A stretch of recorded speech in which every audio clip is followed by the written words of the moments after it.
On a chilly November morning in 1980, the quiet town of St. Joseph, Missouri woke to a nightmare. Patricia Jeschke, a 31-year-old library worker, was found dead in her apartment, her body sprawled across the bedroom floor. Her hands were bound behind her back with a telephone cord, pantyhose knotted tightly around her throat, and a kitchen knife rested ominously under her head. Blood spattered the walls, and furniture lay overturned, hinting at a desperate struggle. The absence of forced entry suggested Jeschke knew her killer, sending the town into a frenzy of fear and suspicion. Police scoured the community, desperate for answers, but their focus soon landed on an unlikely suspect, 20-year-old Sandy Hemme. Sandra Hemme was no stranger to hardship. Since age 12, she had been a patient at St. Joseph's State Hospital, battling auditory hallucinations, derealization, and drug misuse. Her mental health struggles defined her life, leaving her vulnerable and isolated. On the day of Jeschke's murder, Hemme was still an inpatient, confined to the hospital's sterile walls. Yet, within 2 weeks, police zeroed in on her, drawn by her troubled past rather than any concrete evidence. They brought her in for questioning, subjecting her to hours-long interrogations, while she was heavily medicated with antipsychotics and sedatives. Strapped to a chair, her body racked with muscle spasms, Hemme could barely hold her head up. Detectives pressed her relentlessly, feeding her details of the crime until she mumbled incoherent statements. These words, riddled with contradictions and misaligned with the crime's facts, became the cornerstone of her prosecution, a textbook case of a coerced confession. In April 1981, Hemme faced trial, a proceeding that unfolded with shocking brevity. The trial lasted just 1 day, a blur of prosecutorial arguments centered on her questionable confession. Her defense attorney called no witnesses, leaving the jury in the dark about the coercive tactics used to extract her statements. No fingerprints, DNA, or eyewitnesses tied Hemme to the crime scene. An FBI report confirmed her fingerprints were absent. Yet, the jury, swayed by the confession, convicted her of first-degree murder, sentencing her to life without parole. In 1985, after her initial guilty plea was overturned, a second trial echoed the first, resulting in another life sentence without parole for at least 50 years. Hemme, barely 25, faced a future behind bars for a crime she insisted she didn't commit. Life in prison was grueling for Hemme. At Chillicothe Correctional Center, she endured decades of confinement, her mental health challenges compounded by the harsh realities of incarceration. She wrote letters, filed appeals, and clung to her claim of innocence, but the system seemed deaf to her cries. Meanwhile, a darker truth lay buried in the case files. Evidence pointed to Michael Holman, a St. Joseph police officer, as the true culprit.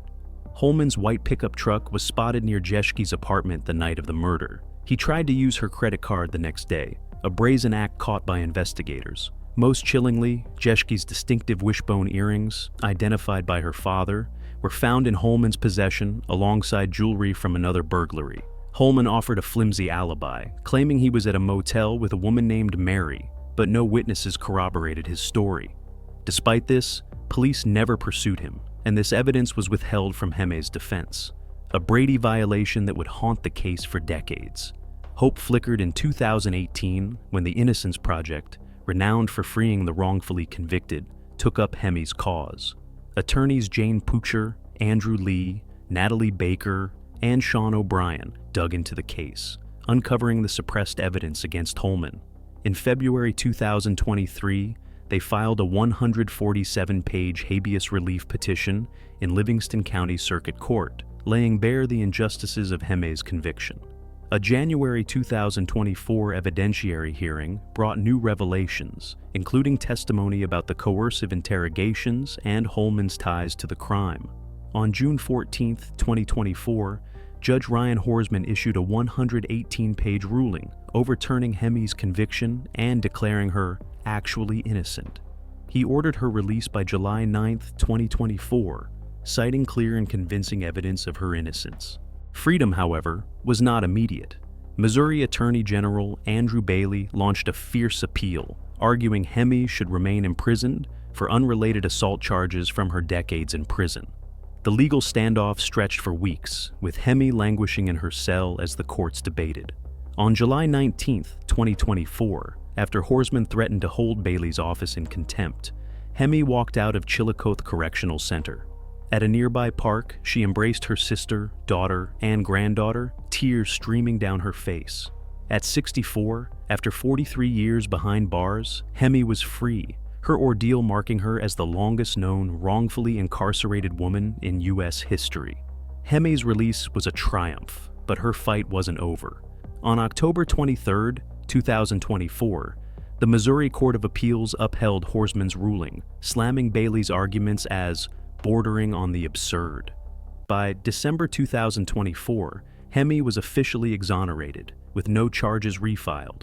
Now, 65, she lives with her sister in Higginsville, Missouri, a town of 5,000, where she's rediscovering life's simple joys. She cheers for the Kansas City Chiefs, attends church, plays bingo at a senior center, and learns to use a smartphone. Yet, challenges persist. Ineligible for Social Security, she relies on family support, and Missouri's lack of compensation laws leaves her without financial recourse for her lost years. A new law signed in March 2025 offers $176 per day of wrongful incarceration, but it's capped at $65,000 annually, requiring Hemme to live into her hundreds for full compensation. Hemme's case is a stark indictment of Missouri's justice system. The state restricts direct innocence claims to death row inmates, forcing others like Hemme into complex legal battles. Bailey's resistance to exonerations, seen in cases like Christopher Dunn's 2024 overturned conviction, has drawn bipartisan criticism. Since 1991, Missouri has seen 56 exonerations, with wrongfully convicted individuals losing over 780 years of freedom.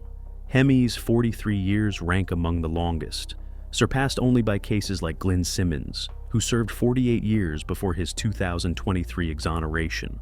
The National Registry of Exonerations notes over 3,500 U.S. exonerations since 1989, underscoring the scale of systemic failures. Beyond her personal struggle, Hemme's story resonates as a call for reform. She speaks at events, urging better protections for mentally ill suspects and stricter oversight of evidence handling. Her case echoes others, like Melvin Lee Reynolds, wrongfully convicted in 1979 by the same St. Joseph officers using similar tactics. The Innocence Project, instrumental in her freedom, has freed over 375 people since 1992, exposing patterns of coercion and misconduct. Hemme's resilience shines through her advocacy, as she vows to help others still trapped by injustice. Her story, a blend of tragedy and triumph, demands that we confront the flaws in a system that stole 43 years of her life. How many more Sandra Hemmes are out there, waiting for justice to set them free? Share your thoughts in the comments, and don't forget to like and subscribe for more wrongful conviction cases like this. Hit the notification bell to stay updated on our latest exposés. Stay vigilant, because the shadows hide secrets you'd never expect.